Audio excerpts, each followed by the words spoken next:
Hey there, Meat Militia. This is John, and today is our first ever Meat Militia video. We've been posting pictures for quite a while and had a lot of requests to make a video, so we said let's give it a try. So as our first video, what we're going to do is my everyday Meat Militia steak.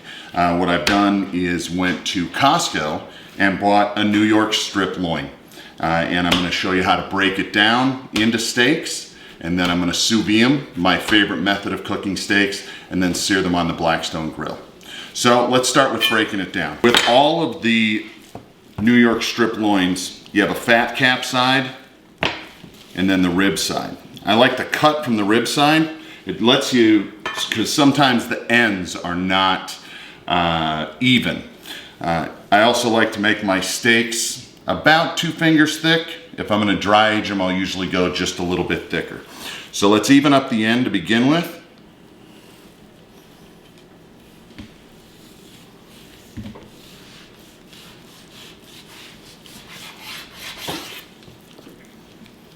And then we'll start cutting steaks.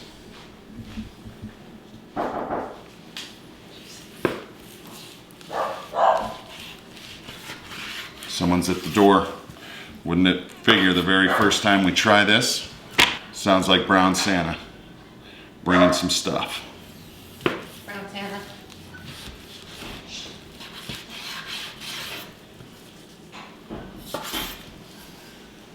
Try to keep them consistent.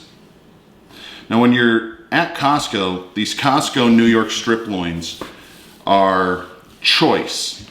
So they're not a prime, but they still have some pretty good marbling. I've done a dry age one of these, and we'll do a video on that maybe some point in the future, and that really brings them to the next level. But even fresh from the store with the sous vide, they cook up great, and that's why I say this is my everyday steak. One thing that I've noticed when I started doing these steaks, Costco had this strip loin, and it was $5.99 a pound. I went yesterday to buy this one, and it was $10.49 a pound. So price of beef is going up, and buying it in a big chunk like this is a great way to save money and still be able to enjoy steak on a regular basis without breaking the bank. Now this one, you can see, end up with kind of an odd shape. I don't want to have that, so what I'm going to do, there's not enough there for 2, but I don't want to have that odd shaped steak. So my last one's going to be a little bit thicker. It'll be a good one for Father's Day. Those 2 pieces will go into stew meat. So what do we end up with? 1, 2, 3, 4, 5, 6, 7, 8, 9. 9 steaks and 2 little bits of scrap. All right.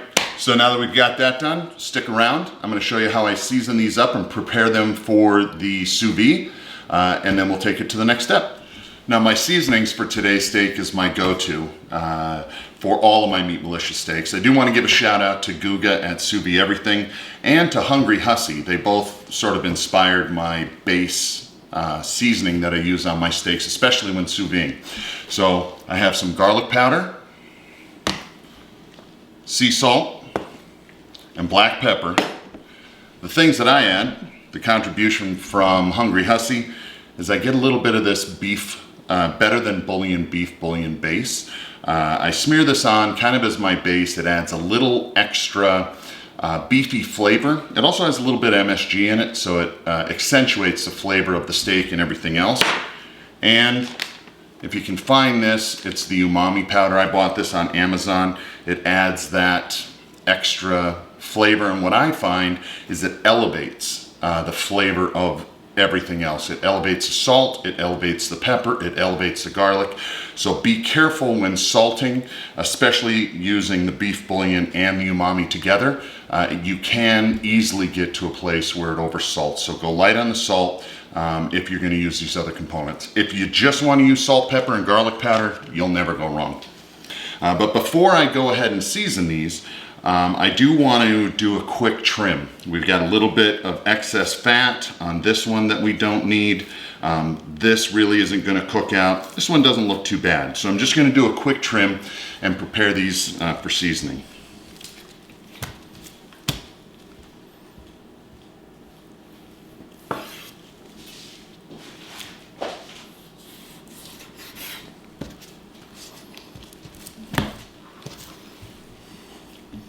I think that looks pretty good. I don't think that's going to cook out, so let's take that off. Trim this up. Let's take this big chunk off right here. You know, fat, you hear everybody on YouTube say fat is flavor, and it is, but one thing with sous vide, the fat doesn't render the way it does if you're doing a slow barbecue. So I do like to take off any excess fat. And that looks pretty good right there. Those are my 3 steaks. Okay, so we're gonna start with the Better Than Bouillon beef paste. If you've ever done brisket, ribs, and used yellow mustard kind of as a base to get the rest of your seasonings to stick, same concept. I'm using this as the base and adding an additional layer of flavor. You don't have to be shy with it. It's not going to overpower it. It doesn't make it taste like gravy. It doesn't make it taste like a roast.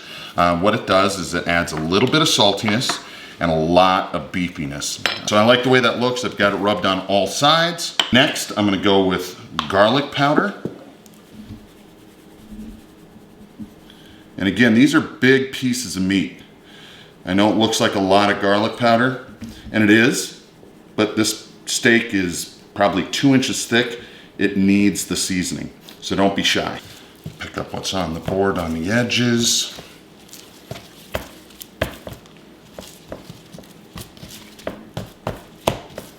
Perfect. Next, I'm gonna go with the umami. This stuff is kind of weird. It has almost a granular, and it doesn't take a lot. So I just put it on there.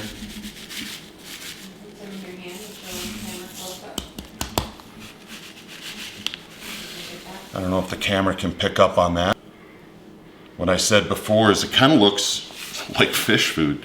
It has that kind of a look like, you know, and really what it is it's dehydrated shiitake mushrooms is all that it is. So it's a natural product. There's no MSG in this. If some of you are sensitive to the MSG, you probably want to stay away from the Better Than Bouillon, but you can still use this. And you get a lot of the same benefits of MSG. That umami is going to pull all the flavors of those other seasonings out.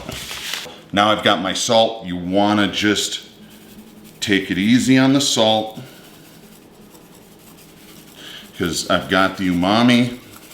This is sea salt.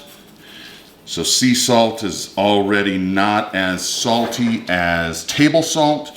When you're cooking, I would recommend staying away from iodized table salt. It's twice as salty as the other kind of salts, whether you use Himalayan salt or sea salt or kosher salt or finishing salt. But stay away from kind of that stuff that has a little girl in a raincoat on it, because it doesn't work when cooking. It's made to be on the table. And then I've got a little 5 peppercorn pepper in my grinder. You can never do too much pepper. I like to use the 5 peppercorn. Again, shout out to Goog on that. He did a pepper test on one of his videos, and I used to be a black pepper guy, but after watching that video, I went ahead and got some of this 5 peppercorn, and I never went back. So anybody can run to Costco, pick up a New York strip loin, cut it into steaks. Now you've got anywhere between 9 and a dozen steaks in your freezer, and now you can have steaks a couple times a week. I've got them seasoned. What I'm gonna do is move these spices off to the side and get them ready for the vacuum bag, prep them for the sous vide, and I'll show you how I do that. So now we're done seasoning. What I'm gonna do is prep them for the sous vide. For that, you do need a food saver or some sort of vacuum sealer, or some guys will put them in a 1 gallon Ziploc bag and then submerge it so it forces most of the air out, and then you can Ziploc it. For me, I've got the food saver, so I'm just gonna show you. It is important when you're putting these in, number one, fold over the lip of your bag. And then it's also important that you're only 1 layer thick. With sous vide, you can't stack things. Even when you're doing chicken wings or things like that, you gotta only be 1 layer thick so that you get circulation all the way around. Now I'm gonna do all 3 steaks, all at the same temperature. So I'm gonna cook them all in the same bag. I'm gonna keep my bag clean, take my gloves off. There we go. The reason I had folded that bag down is it protects that inside surface from the grease, from the fat from the meat and the seasonings, because that needs to be clean in order to get a good seal on the food saver. Drop that in.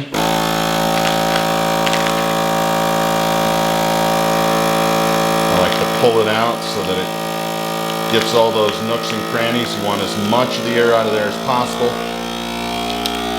Primarily, it keeps your steaks from floating back up in the sous vide.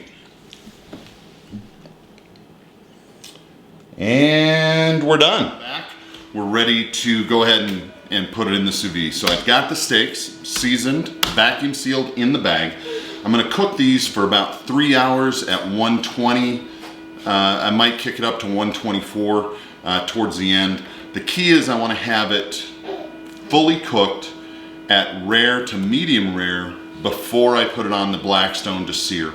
I know that a lot of the instruction will say 132, 135, but with these steaks not that thick, 120 is going to be perfect. But as always, with your sous vide machine, follow the guidelines, follow the instructions until you're used to it. One of the neat things about the ANOVA, by the way, is it has a phone app. So once I put this in, my phone is synced to this. I don't need to come back to the machine until I'm ready to take the next step. I can adjust the temperature, I can make sure that it's holding temperature, I can monitor everything right from my phone. So long as I'm within Bluetooth signal, I don't need to be monitoring this at all. So from here, it's really pretty simple. I've got all 3 steaks. I'm just gonna drop those in, just like that. I do like to put this rack in just in case it wants to float up. And then the lid helps it to maintain the temperature. I started this at about 124, but when you put that big chunk of meat in there, that meat is at room temperature. So let's say 70 degrees, 75 degrees. It's gonna cool that water down, bring it down to that 120, and then hold it for the 3 hours. We have some guests that are coming over. They should just be arriving in town right now from Texas. They've come all the way from Texas to eat some Meat Militia steaks. So I'm gonna let this go. The next time you see me, we're gonna be pulling these out of the sous vide and getting ready to put on the BLACKSTONE to sear. All right, so we've got the BLACKSTONE up to 569 degrees. I've got some avocado oil down, and now the sear.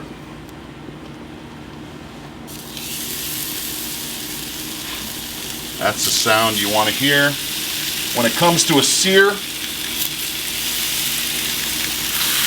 2 main components, and that's heat and contact. So I like to use a grill press. You don't have to worry about the juices running out like a hamburger, because these steaks, remember, are fully cooked. They're fully cooked to 124 degrees internal temperature.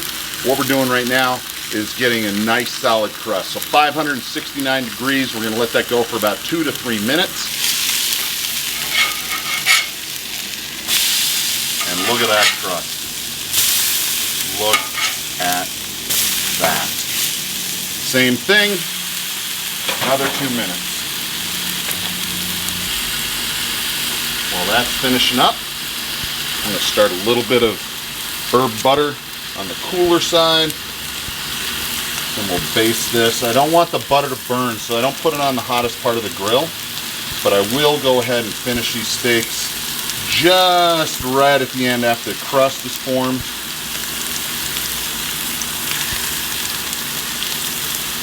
This is the Kerrygold Irish herb butter.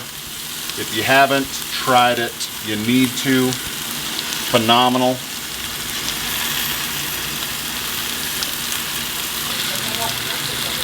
And here we go. 5, 4, 3, 2, 1.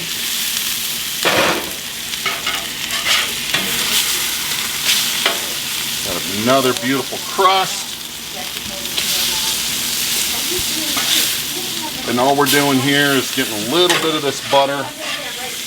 Give that final layer of seasoning on there. Give it a nice little gloss for presentation. We're almost there. Come on now. All right. And that, my friends, is a Meat Militia New York strip everyday steak. Take some of this brown butter. Scoop that right up on the top. We don't want to let any of that go to waste. All right. If you have questions, comments, concerns, please put them in the comment section down below. If you like what we've done, let me know. Again, this is my first time. We'd like to do it again if people like watching it, so let us know what you think.